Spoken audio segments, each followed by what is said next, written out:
Welcome back to Epic Exchanges. I'm your host, Kelly Snider. I am an international best-selling author, podcaster, event expert, and I like to call myself a story alchemist because I help people take their stories and transform them into finding the gift, the lesson, or the blessing so that they can use their stories to inspire others and provide hope and healing to this world. Thank you for being here. This week, I am super excited to welcome a new guest to the podcast, Christy Holt. Christy, why don't you introduce yourself? Hi, Kelly, and hi, everybody. I am so grateful to be here. And I so agree with you that through our stories, we really can create hope in the world. We can create inspiration because it allows us to see that we're not alone. And so I'm really grateful that you have created a platform that is all about sharing people's stories. And I explain this as giving an opportunity to take someone's mess and flip that into a message. And I use those specific words because the mess doesn't go away. We just transmute it into something more powerful and inspiring. So again, my name is Christy Holt, and I call myself the Happiness Hussy. I am on a mission to spread happiness all around the world. And, I am a podcaster, I am an author, I am a mentor, I am a course creator, I am all kinds of things. I'm a mom to 4 teenage boys. I am twice divorced and now currently blissfully partnered with my very best friend. And yeah, I'm just really excited to dive into a few pieces of my story because of course, we can't share the whole thing, but that's why I have my own podcast. So true. Uh, that was the first thing that kind of stopped me when I was wanting to share my story or trying to figure it out is my story is big and long and Yeah. involved, and makes me sound, I used to think, like the most dramatic soap opera actress ever, like the one that everything happens to. So we tell a story at a time or a Yeah. couple that interlink, but we have a point. So having said that, Christy, why don't you just dive into your story? Well, I when we're talking about what I was going to share today, I was reflecting on my second marriage because this is really where everything really started shifting for me. My first marriage was really young, and actually, my first husband, about a year into our marriage, told me that we were a lot like Will and Grace. And so I looked at him and was like, Hold up a minute, because Will is gay, right?" And he was like, "Yeah." And I was like, "Oh." And so that there wasn't really a lot that I could do. Of course, I processed that. I went through a range of emotions as you do when you receive a shock like that. But at the end of the day, it was not about me. It was about him authentically expressing himself. And he hadn't felt safe to do that until that point. And so nothing I could really do with that. So onwards I go, and I, eventually end up married my second time, which I swear I would never do, but we sometimes do that, don't we? And having 3 beautiful children with my second husband, and my 3 beautiful children are now teenagers. And as they started growing up, I really found myself trapped in this space of what I call just a momitis. It's really to say I didn't know who I was outside of my roles as a housewife and a homemaker and a wife and a mom and all of these things. And I really was feeling like there was something missing from my life. Like I just wasn't feeling fulfilled. Before I had children, I was a professional accountant, which is really ironic because I don't actually think there's a whole lot of accountant in me. And most people that get to know me are like, what? That doesn't even make sense. And it didn't make sense, I guess, because it wasn't really aligned for me. Anyways, I digress. I'm in this relationship. I'm suffering from just momitis. I'm feeling overwhelmed and anxious before my feet hit the floor in the morning, right? And so I'm going through life on autopilot. I'm feeling crummy. I don't know. I'm feeling directionless. My marriage is kind of falling apart. Our communication is terrible. Our connection is completely lost. I'm lost in the duties of motherhood and keeping the house, and he's lost in presumably providing and whatever other, stresses that he had at the time. And we just really weren't on the same page. And as I look back, the more that I was focused on him, I realized I was doing a lot of complaining and blaming and waiting for him to change. And what I wasn't doing while I was doing that, because you can only focus on one thing, I was not focusing on the actual solution, which was that was me. And so I had this aha moment one day, and I don't recall what actually triggered this aha moment. It might have very well been a culmination of things kind of stacking up. I had this moment where I was like, oh my gosh, I'm the common denominator in every last one of my problems.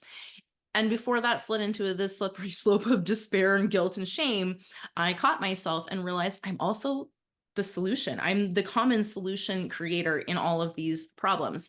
And so I started to shift my focus off of the problem, which I viewed as him, and my marriage and the external things, onto the only thing that I can control, which is this scroll right here.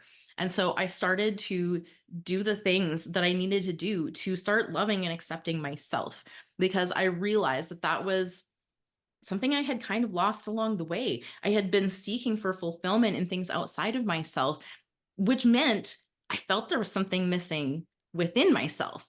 And as I journeyed on this sort of, self-discovery, like what do I want? What does feel good to me? I started to realize there wasn't actually anything missing from me. I was already whole and I had everything that I need in order to create the life experiences that I longed for, that I dreamt of. And so I started to shift things, and I started to, take more action, more aligned action from this place. And unfortunately, as I went on this journey, I realized that my ex and I were on different paths, going in opposite directions. And I mean to say, at that point, I realized we really weren't aligned. I don't know if we were ever truly aligned. Maybe it was trauma response for the reason that we got together.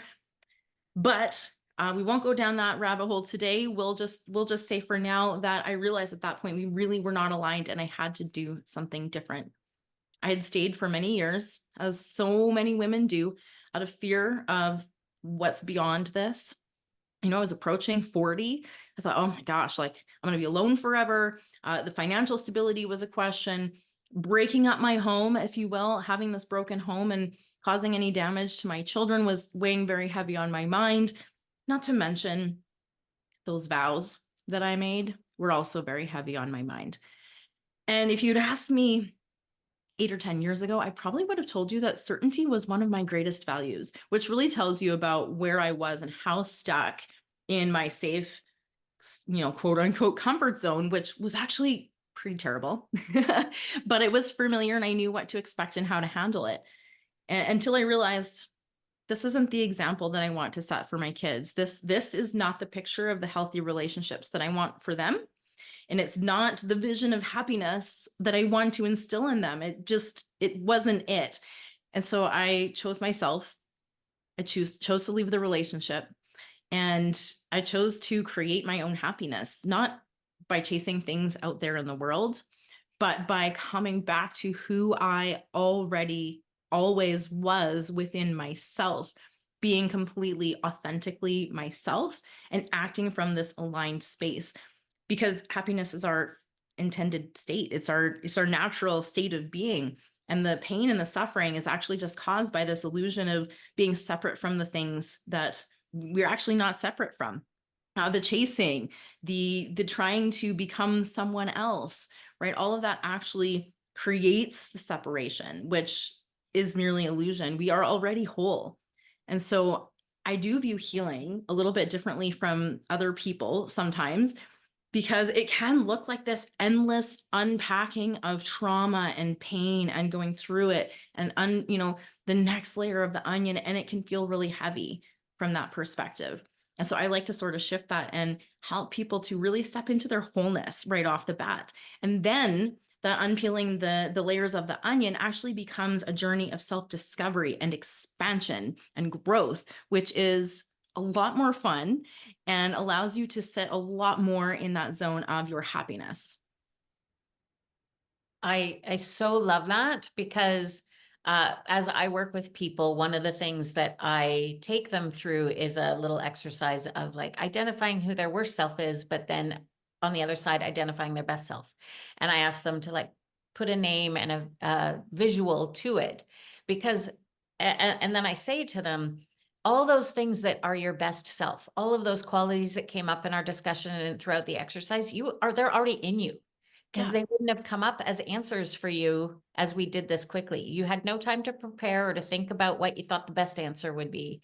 They are already all within you. So you don't have to learn them. You don't have to like hope that you get them. You don't have to pray for them or whatever, manifest them. They're there. It's Yeah. just a matter of reminding ourselves that we are already that person and then Yeah. showing up like that because we can claim it and embody it.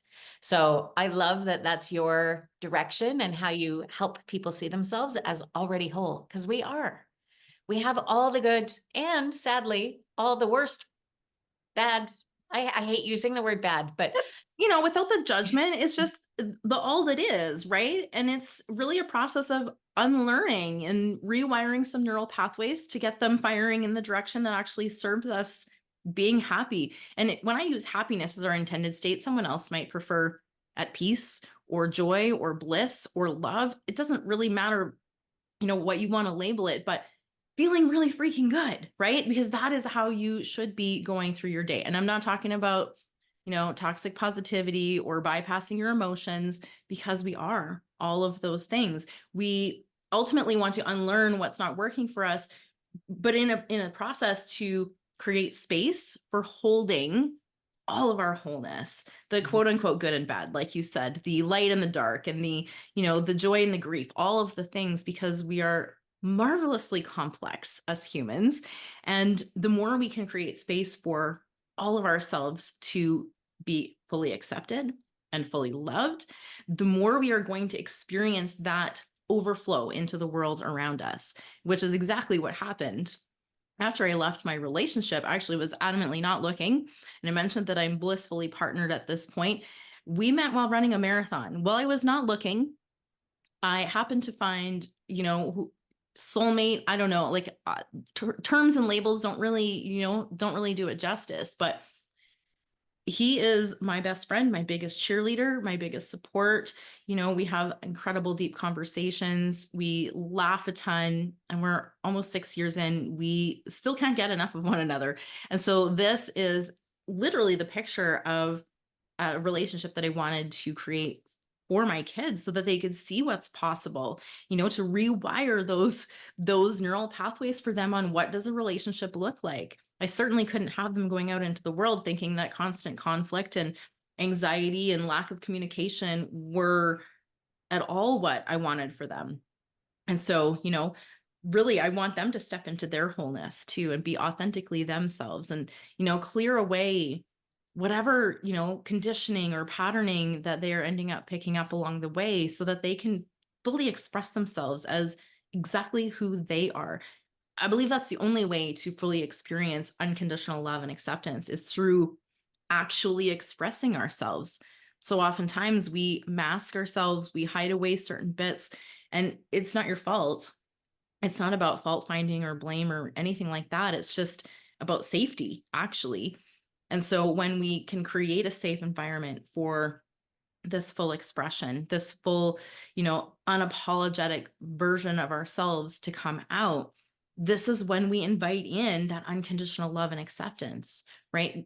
We just can't have it if we're hiding part of ourselves away, because we'll think, oh, well, if they really knew this thing about me, they might feel differently. And so we actually are blocking ourselves from receiving the very love that we want the most when we're not showing up authentically as ourselves. And I do talk a lot about people pleasing. It's such a common conditioning, the good girl, good boy kind of idea that we're supposed to be nice and we're supposed to be nurturing and we're supposed to be, blah, blah, blah, supposed to be, we should all over ourselves in an attempt to keep up with societal expectations, often self-abandoning in the process. And so this is part of that unlearning, right? It's about finding your freedom and finding your voice. Yeah, I just, what kept coming up for me as you were sharing, and it kept popping up a few times, was when you talked about receiving and finding the unconditional love and acceptance, is that it really is that we need to be what we're seeking. We Yeah. need to have that unconditional love and acceptance for ourselves first before we can find someone else who will see it as well. That's the foundation. Yeah. And I And speak a so lot about relationships, but it is not remotely as much important what's going on out there in your external relationships. It's so much more crucial to look into what's going on in the relationship that you have with yourself, because that literally drives everything else. Every single experience is actually filtered through that, that lens of how you feel about yourself. You literally can't avoid it. It's just the way we're designed. So really getting down to it is so important to build that foundational relationship with yourself. definitely. So how would you say that your experience through both of your divorces and all of this self-discovery has changed how you show up in the world on a daily basis now? Oh, well, good thing I set the stage with that to talk about the people pleasing and the overwhelm and the anxiety, because that is a very clear picture of how I was operating prior to this self discovery. And now I am so much more confident. I actually am not at all bothered. In fact, just yesterday, I had some kind of troll comment on my post. I laughed. I think it's hilarious. It doesn't bother me at all. Like, if there's no truth in the thing, we don't get triggered, right? And that's something that we start to learn as we start to grow and get to know who we are and who we aren't. We have this like protective barrier automatically that's like, I know who I am. And the only person who gets to tell me who I am or what I'm doing is me. And I don't mean that in a careless, rude way to other people, but you really can stop caring too much about what other people think and say, which gives you the freedom to just be you. And I'll tell you what, it's so much less exhausting when you're not having to keep up appearances, you're not having to wear the masks, you're not over giving, putting everyone else ahead of yourself. This means that you can fill up your own cup. You can do things that light you up. And when you're in this space, loving and accepting yourself for who you are, the perfect and imperfect bits combined all together, then it overflows and it makes parenting easier. It makes your relationship easier. It makes, your relationship with your business, with food, with your body, with, your coworker, your neighbor, and trolls on the internet. It all becomes so much more easy when you're just being you. Like there's a way of ease about it. Like, someone mentioned this to me not long ago about, if you are just authentically expressing yourself truthfully, there's a lot less mental gymnastics because you don't have to remember what you said or who you were trying to be. And that's so true. Like the mental space of not having to keep up with all of these things. Like it's just that. I don't know how to even use words, but it's just Okay, so let me ask you this, because I often talk with the people in my programs and everything about how we are our own worst critics and we are crueler to ourselves in our criticisms than we would be to even our worst enemy, because we wouldn't say those things out loud unless, maybe it was, I don't know, alcohol fueled or something, yeah. right? Yeah. And so all this self-discovery and where you're at now, has that shut up the inner critic, or does that still surface? It's interesting because a friend of mine actually asked me this question probably about a year ago now. And my answer was no, not entirely. But at the same time, I'm not like, it's not in control of me anymore. I'm over here observing. When that comes up, I can be like, oh, okay, we're doing that. No, we're not going to be doing that. And so I just shut it down before it gets into that spiral of thoughts and then feelings and then feeling thoughts. And then it gets worse and it grows, you're catastrophizing inside of your head. All of these things, been there, done that.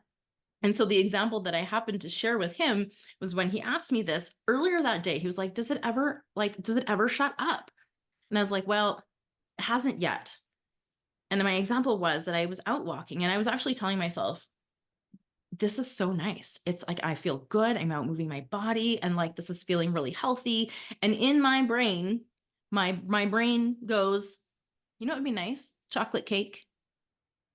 Right. And it was just an example, like it's not really mean, but it is counterproductive to literally the thought I was having a moment before.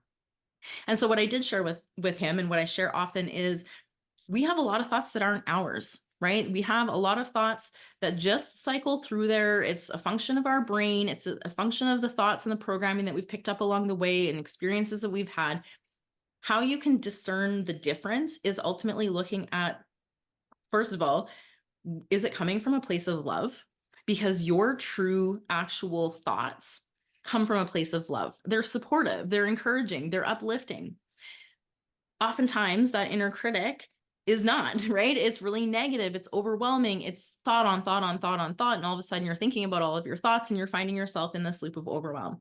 And this is what I actually speak about in my first book, Unstuck for Women. It's ultimately about stopping that spiral so that you can be in the present moment and choose your response rather than having an emotional reaction from survival mode or autopilot, right? This is actually you exercising your free will, or your ability to choose.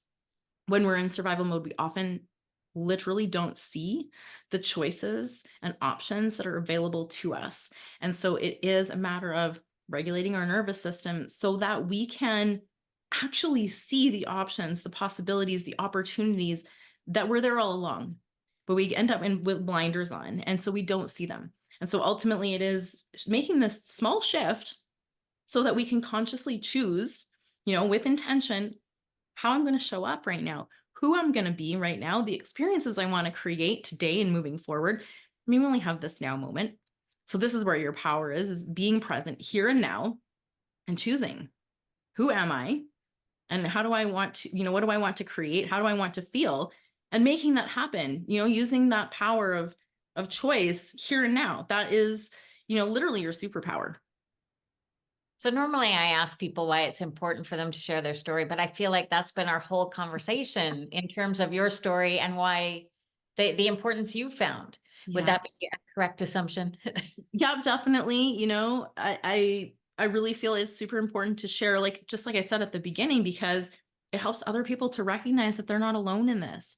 There's 8.1 billion people on the planet, and yet we can still so often feel alone, even in a crowd, because we often keep those things to ourselves. We don't realize that other people have experienced something similar, or that other people have, an understanding of what they might be going through. And so we don't want to burden other people. And honestly, this comes back to the people pleasing a bit, doesn't it? But, we don't want to burden other people. We've probably been told that our emotions are a bit big, they're a bit too much, and to tone it down. You're too sensitive, you're too loud, you're too much. And so we often just tuck that away and we resist it, we avoid it. And actually, this is really a big piece of why we end up in survival mode. And these emotions end up coming out as big emotional reactions because we've avoided it. We resisted feeling it. We don't like that discomfort. And so we try at all costs to just not feel it. But we have to feel it.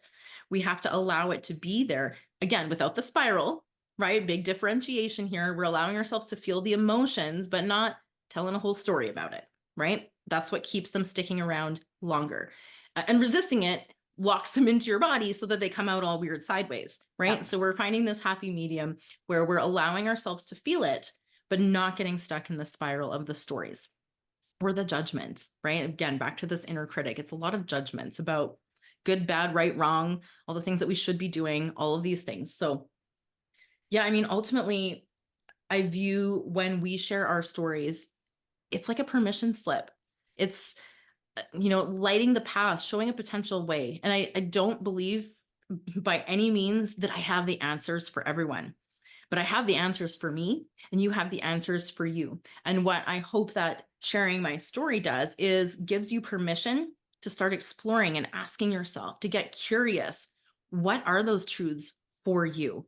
Unlearning, stripping away what's not you, to come back to that basis, remembering that you're whole and you have everything you need. That to me is, ultimately the purpose of sharing that. And more happy people, that just spreads like wildfire. And I'm on a mission to spread happiness around the world. So every human that rediscovers this about themselves, their wholeness, their happiness, that is going to have a massive ripple effect in the world.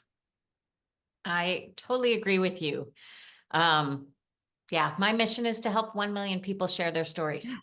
Yes. So, and I think that brings happiness because they find that that healing and that inspiration and hope within them that they can pass on to someone else.